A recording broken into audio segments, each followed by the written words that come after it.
Alright guys, how's it going? I hope you're doing very well. 2 videos in December. Must be Christmas. I'm like Mariah Carey, they just kind of wheel me out every so often. Look, I'm going to save you a little bit of time. If you do not use Octane Blender, this video is not for you. Go and watch something else. If you use Octane Blender and you export out Orbx files quite a lot, this add-on might be helpful. So the idea is, Orbx files can get pretty large. So if you can do chunking, it pretty much helps keeps the file sizes down, and this is pretty much what the add-on does. So you can install it like any other add-on, or you can go to scripting and you can run it from the scripting window. It's in the file output, it's way down the bottom here just to keep things pretty tidy, to be honest. So what you can see here is Octane Orbx export. So I can set the file path. I have a file name, so I'm going to just rename this because I was testing earlier on. So I'll call this my output. And you can see here append frame range to name. So when we click on this, we have frame 0 to 21. So this is ideal if you want to keep track of the frame ranges that you're exporting out. Another thing we can do here is use the scene frame range. So this will use essentially the timeline, but we can also update the frame range. So I'm going to make this 30 and I'll make the start frame 1. And we can update the frame range and that will essentially sync the timeline. I can take this back off. If I'm happy, I can export out the Orbx just like normal, and that's pretty much a nice and clean way. But there is a little bit more to this. And one thing is batch exporting. So you might have, say, like 1,000 frames and you want to do it every 100 frames in order to keep your file sizes down. This is where batch exporting pretty much comes in, and this is kind of the whole purpose of the add-on.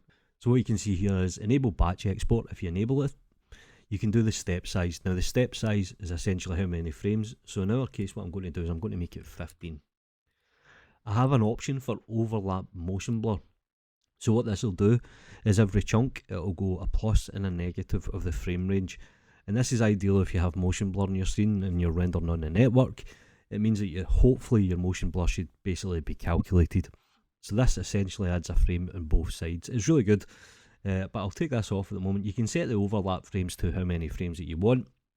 So once you've done that, what you need to do is prepare batch chunks. This just tells Blender, hey look, this is how many chunks you're going to need. It keeps the timeline in order, and it generally stops the Octane server from crashing. So this is why this is here. So what I can do is I can prepare the chunks, and you can see here there's 2 chunks, obviously because I've got 30 frames at 15.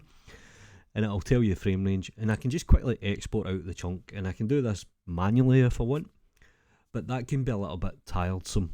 So what I've added here, and this, I suppose this is the main feature, I'm calling it experimental.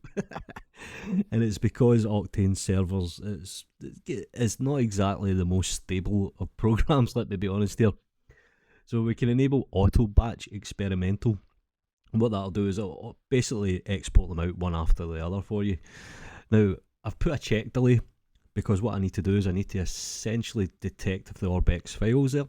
So I've do a delay check every 1 second. Larger files, I recommend you put it up to maybe 3 seconds maximum.